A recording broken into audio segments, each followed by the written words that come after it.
자, 요즘에 미국에서 좀 끔찍한 소식이 전해지고 있습니다. 조류독감인데요. 잠잠했습니다. 팬데믹 이후에 잠잠했었고 트라우마가 있는 그런 상황이죠. 그러다 보니까 전염병이 조금만 발생해도 화들짝 놀라는 현상들이 발생하고 있다고 보시면 되겠습니다. 미국에서 이미 폭등세가 좀 발생을 하고 있기 때문에 여기에 관련해서 좀 조명을 해보도록 하겠습니다.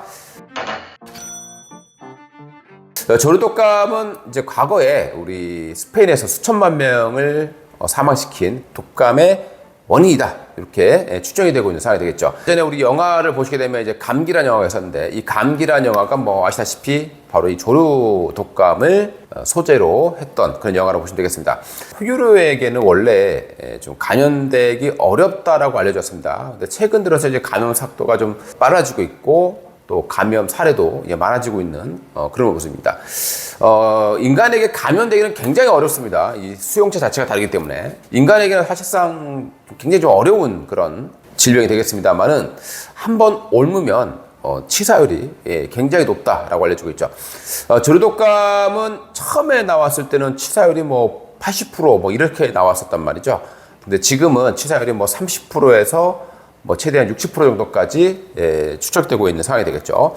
인체에 감염되지 않는 이 고병원성 인플루엔자, 그리고 인체에 좀 감염되는 인플루엔자, 여기가 이제 섞여서 인체에 감염되는 그런 고병원성 인플루엔자 바이러스가 바로 지금 우리가 우려하는 그런 부분이 되겠습니다. 요게 이제 최근 들어서 조금씩 감염 사례가 좀 늘어나고 있는 모습이죠. 치료제는 없지만 타미플루로 치료한다라고 알려지고 있고요. 사람에게 이제 감염된 사례는 적습니다. 근데 치사율이 높은 만큼 전염성도 낮다라고 보시면 좋을 것 같고요. 여기서 이제 여러 가지 유형이 있습니다만 한 4가지 정도 있는 것 같아요. 여기에서 이제 가장 우려하는 게 이제 H5N1. 요것으로 알려지고 있는 조류독감.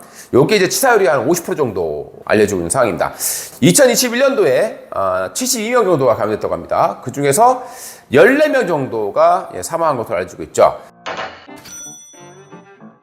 최근에 이제 이슈가 되고 있는 것, 바로 미국 텍사스주입니다. 텍사스 주에서 젖소에게 사람이 감염된 최초의 사례가 발생이 됐고요. 그 다음에 이제 시간이 얼마 안 지났어요. 한 달 정도밖에 안 지났는데 최근에 이제 미시간주에서도 젖소에서 또 감염된 두 번째 환자가 발생이 됐습니다. 이 과학자들이 이제 소를 포함해서 포유류의 H5N1, 이 감염 우려하는 부분은 이 H5N1이 점점 더 다양한 동물, 최근에는 고양이, 돼지, 여러 가지 다 감염시키고 있기 때문에 이런 부분들이 결국에는 변이가 돼서 사람에게도 전파할 수 있다는 부분이 가장 우려되는 부분이 되겠습니다. 자, 최근 호주에서도 조류인플루엔자에 감염된 첫 환자가 나왔습니다. 이제 오늘 이제 뉴스가 나온 부분이 되겠고요.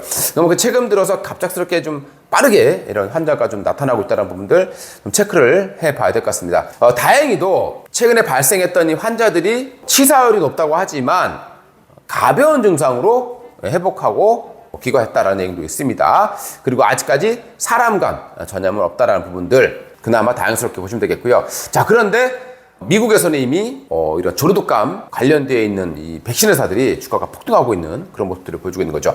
이런 걸 보게 되면 주가는 항상 먼저 움직이잖아요.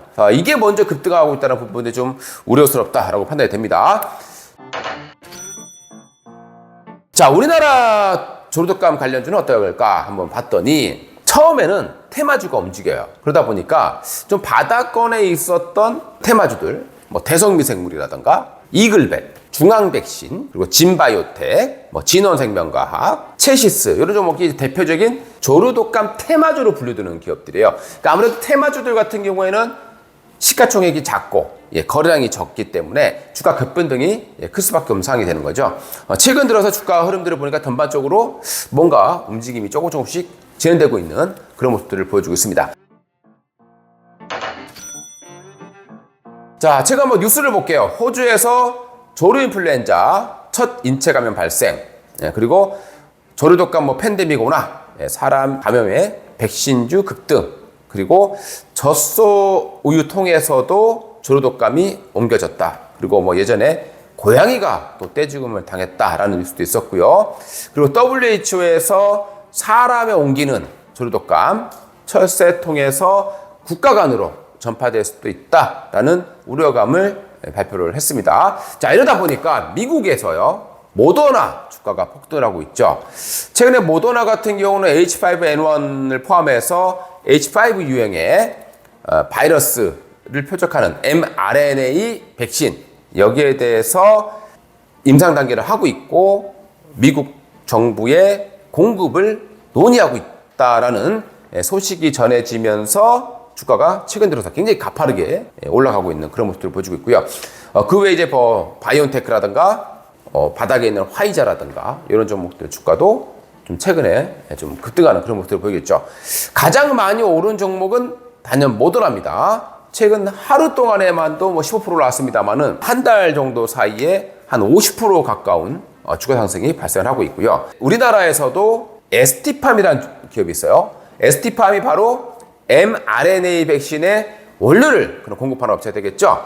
최근에 ST팜 주가도 다른 바이오 업체들에 비해서 상당히 가파른 이런 모습들을 보여주고 있습니다. 그 다음에 이제 노바백스라는 기업이 있죠. 최근에 사노피하고 코로나 백신 라이선스 계약을 체결했다고 전해지면서 하루 만에 100%를 올라간 그런 기업이긴 합니다. 근데 최근 들어서 조류독감 소식이 전해지니까 한 단계 더 주가가 올라가는 이런 모습들을 보여주고 있죠. 그 다음에 독일의 큐어백이라는 회사 주가입니다. 역시 엄청나게 빠지고 있다가 최근 들어서 주가가 단기 급등하는 이런 모습들을 보여주고 있습니다. 그러면 우리나라에는 이 조류독감 백신을 만든 기업이 없느냐? GC 녹십자가 있더라고요. 그러니까 GC 녹십자가 인간형 조류독감 백신을 개발을 했습니다. 하지만 아직까지 매출은 없다라고 보시면 되겠죠. 그런데 이런 부분이 이제 만약에 확산된다고 했을 때는 국내에서는 이제 녹십자라는 기업이 가장 주목을 해봐야 될 이런 종목이다라고 말씀을 드리면서요. 오늘 영상 마치도록 하겠습니다. 부디 찻잔의 태풍처럼 조용하게 끝나기를 바라면서 오늘 영상 도움되셨다면 좋아요, 구독 한 번씩 부탁드리고요. 그리고 앞으로 우리 도마네TV에서 계속해서 채팅방을 통해서 좋은 정보들이 있으면 또 관련 정보도 있으면 올려드릴 예정이니까요.